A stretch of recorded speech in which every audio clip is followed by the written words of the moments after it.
আসসালামু আলাইকুম। সবাই কেমন আছেন? আশা করি সবাই ভালো আছেন। তো আজকে রান্নায় আমি নিয়ে এসেছি ভর্তা, লাল মরিচ দিয়ে চাপা শুটকি ভর্তা। তো এতে দেখতে পাচ্ছেন মরিচ, চাপা শুটকি, পেঁয়াজ, রসুন, টমেটো কেটে নিয়েছি। তো সব উপকরণগুলো একসাথে। তো সাথে আমি কটা কাঁচামরিচ ফেড়ে নিয়েছি।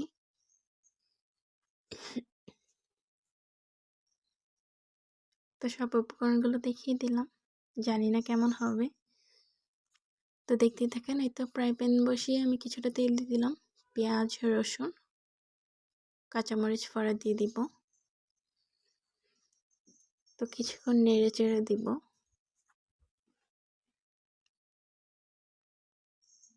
এই তো কিছুটা হয়ে এসেছে। তারপর আমি চাপা শুটকিগুলো দিয়ে দিলাম। তো কিছুটা লাল হয়ে এসেছে, আর কিছুটা হয়ে গেলেই আমার হয়ে যাবে চাপা শুটকিটা ভাজা। তো এই তো দেখতেই পাচ্ছেন হয়ে গেছে। তো আমি একটা ব্লেন্ডার জারে নিয়ে নিলাম, কারণ এটাকে আমি ব্লেন্ড করে নিব। এই তো ব্লেন্ড করে নিলাম। তো এখানে আমি একটা বাটিতে উঠিয়ে রাখবো। তারপর এই ব্লেন্ডার জারে আমি শুকনো মরিচটা দিয়ে দিব। তো আমি শুকনো মরিচটা ভিজিয়ে রেখেছিলাম, কিছুক্ষণ সিদ্ধ করে নিয়েছি। তো এতে আমি আরেকটা ফ্রাই প্যানে তেল দিয়ে পেঁয়াজ দিয়ে দিলাম, তাই রসুনও দিয়ে দিব। এটা আমি আলাদা করে ভেজে রাখবো, বেশি ভাজবো না, হালকা বাদামি কালার হলে আমি নামিয়ে ফেলবো। তো 5 মিনিটের মতন আমি ভেজে নেব। তো প্রায় আমার ভাজা হয়ে গেছে। তো আমি এখন উঠিয়ে নিব এটা বাটিতে। বাটিতে উঠিয়ে রাখার পরে আমি ব্লেন্ডার করা মরিচের পিউরিটা, এই তো সেই বাকি তেলটাতে আমি দিয়ে দিব। তেলের পরিমাণটা একটু বেশি দিতে হবে, কারণ এই ভর্তাটা হচ্ছে আপনার তেলের উপরেই করতে হয়। তো আমি পরিমাণ মতো লবণ দিয়ে দিলাম। তো আমি এখানে একটা টমেটো ব্যবহার করছি।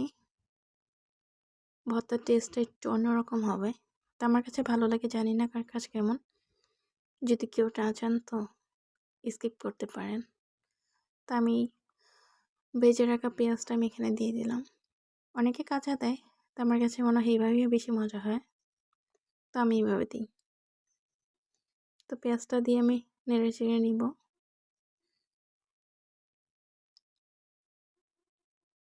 তারপরে বাকি যে শুটকি পিউরিটা ছিল সেটা আমি দিয়ে দিলাম। তো দিয়ে আমি একসাথে মিক্সড করে নিব নেড়ে চেড়ে। এটা হচ্ছে আপনার অনেকক্ষণ চুলায় রেখে আস্তে মিডিয়াম জালে জাল করতে হবে, যেন নিচে পোড়া ধরে না যায়। তো দেখতেই পাচ্ছেন পানিটা অনেকটা শুকিয়ে গেছে, তেলের উপরে চলে আসছে। এই ভর্তাটা খেতে খুবই মজা লাগে, ভীষণ ঝাল হয়, খুব টেস্টিও হয়। আমার কাছে খুব ভালো লাগে ভাত দিয়ে খেতে এটাকে। তো এই তো দেখতেই পাচ্ছেন প্রায় তেলের উপরে চলেই আসছে।